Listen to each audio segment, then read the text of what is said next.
जब जिंदगी एक जोरदार थप्पड़ मारती है ना, तो दो ऑप्शन होते हैं, या तो रोते रहो या फिर ऑप्शन बी चुनो और कहो अब मेरी बारी। शेरिल सैंडबर्ग की जिंदगी में भी ऐसा ही कुछ हुआ। एक दिन में उनका सब कुछ बदल गया, लेकिन उन्होंने हार नहीं मानी। उन्होंने ऑप्शन ए खो दी, तो ऑप्शन बी को ग्रेस और हिम्मत से अपनाया।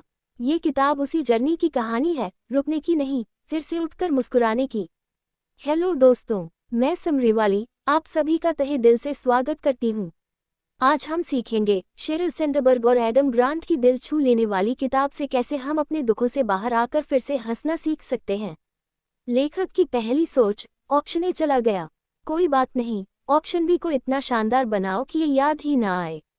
हाँ, आप गर्लफ्रेंड भी सोच सकते हो, लेकिन शेरिल सैंडबर्ग जब अचानक अपने पति को खो देती है तो उनके पास एक ही रास्ता बचता है, आगे बढ़ना। एडम ग्रांट, जो कि एक मनोविज्ञान प्रोफेसर हैं, उन्हें समझाते हैं कि शोक का मतलब हार नहीं होता, ये एक प्रक्रिया है। लेखक कहते हैं, जब हमारी पहली पसंद चली जाती है तो जिंदगी खत्म नहीं होती। हम ऑप्शन बी बना सकते हैं, मजबूत, समझदार और कभी कभी उससे भी बेहतर। बॉलीवुड में देखिए, मनीषा कोइराला कैंसर से लड़कर वापस लौटी और जिंदगी को नए सिरे से जिया। वो ऑप्शन ए हो चुकी थी, पर ऑप्शन बी को इतना खूबसूरत बनाया कि लोगों की सोच बदल गई। लेखक की दूसरी सोच, 3P से बचो, पर्सनलाइजेशन, परवेसिवनेस और परमानेंस। एडम ग्रांट बताते हैं कि जब हम दुख में होते हैं तो तीन चीजें हमें और अंदर धकेलती हैं। 1. पर्सनलाइजेशन, ये सब मेरी गलती है। 2. परवेसिवनेस, मेरी पूरी जिंदगी खत्म हो गई। 3. परमानेंस, ये दुख कभी नहीं जाएगा। रोक दूं लोगों के ये इन 3P से दूर रहना ही मानसिक मजबूती की पहली सीढ़ी है। For example, boss, project fail हुआ मतलब तू बेकार है। एम्प्लॉय, नहीं सर, सिर्फ प्रेजेंटेशन स्लाइड बेकार थी, मैं नहीं। यही है 3P से बाहर निकलना।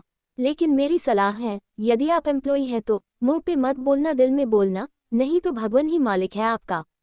लेखक की तीसरी सोच, रेजिलियंस, सीखा जा सकता है, ये इनबिल्ट नहीं, बिल्ट होता है। शेरिल और एडम मानते हैं कि मुश्किल वक्त में हम जो करते हैं वही हमारी हिम्मत को बनाता है। रेजिलियंस यानी मुश्किलों से लड़ने की ताकत, ये कोई सुपर पावर नहीं, ये छोटे छोटे फैसलों से बनती है। क्रिकेट में ऋषभ पंत का उदाहरण लीजिए, कई बार आलोचना झेली, लेकिन वो हर बार और मजबूती से वापस आए। शेरिल कहती हैं, हर दिन थोड़ा थोड़ा ठीक होना भी बड़ी बात है। लेखक की चौथी सोच, सपोर्ट सिस्टम मत छोड़ो, अकेलेपन से बड़ा कोई दर्द नहीं। दुख में लोग अक्सर खुद को दूसरों से काट लेते हैं। लेखक कहते हैं, जो लोग आपके साथ बैठकर सिर्फ सुन सकते हैं वो सबसे बड़ा इलाज है। फरहान अख्तर, अगर जिंदगी ना मिलेगी दोबारा मैं अर्जुन का इमोशनल ब्रेकडाउन नहीं सुनता तो दोस्ती का क्या फायदा। पार्टनर से झगड़ा हो गया, पति, तुम्हें मेरी फीलिंग्स की कद्र नहीं। पत्नी, नहीं जी, मुझे तुम्हारी किचन में मदद की ज्यादा कद्र चाहिए। समझिए, सुनिए, ऑप्शन बी की शुरुआत वहीं से होती है। जाके किचन में मदद करो और बीवी का दिल जीत लो। आप क्या सोच रहे थे?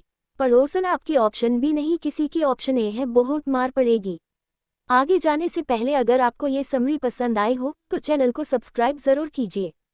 बेल आइकॉन दबाएं ताकि अगली समरी सबसे पहले आपके पास पहुंचे। और कमेंट में बताएं आपकी लाइफ का कौन सा ऑप्शन बी सबसे ज्यादा पावरफुल निकला। क्योंकि याद रखिए, ऑप्शन बी कभी भी प्लान बी नहीं होता, वो एक नया रास्ता होता है। लेखक की पांचवी सोच, दुख में सही मीनिंग ढूंढिए, क्योंकि अच्छा मीनिंग ही दुख को ताकत में बदलता है। शेरिल अपनी कहानी से समझाती है कि जब हम अपने दुख में कोई अर्थ ढूंढ लेते हैं तो वो दर्द सहने लायक बन जाता है। उन्होंने अपने पति के निधन के बाद रेजिलियंस प्रोजेक्ट शुरू किया ताकि और लोग भी दुख से उबर सकें। जैसे हॉवर्ड शुलिस, एक ऐसा इंसान जो गरीबी में पला बढ़ा, कई बार रिजेक्ट हुआ, लेकिन उसने स्टारबक्स खड़ा कर दिया, दुनिया की सबसे बड़ी कॉफी चेन। ऑप्शन बी का मतलब ही है, अब जो है उसी से कुछ बेहतरीन बना लो। यानी ऑप्शन बी कोई कमजोरों की राह नहीं, ये बहादुरों का रास्ता है। शेरिल सैंडबर्ग और एडम ग्रांट हमें सिखाते हैं कि जिंदगी चाहे जितनी भी बदल जाए, उसमें फिर से जीने की, मुस्कुराने की और उड़ने की ताकत हमेशा रहती है। तो दोस्तों, फिर मिलते हैं अगली बार अगली समरी में, तब तक याद रखें, अगर ऑप्शन ए फेल हो गया है तो घबराए मत, ऑप्शन बी आप ही के हाथ में है। उसे इतना कमाल का बनाए कि लोग अच्छे अर्थ से आपको पूछें, तू बदल गया है यार।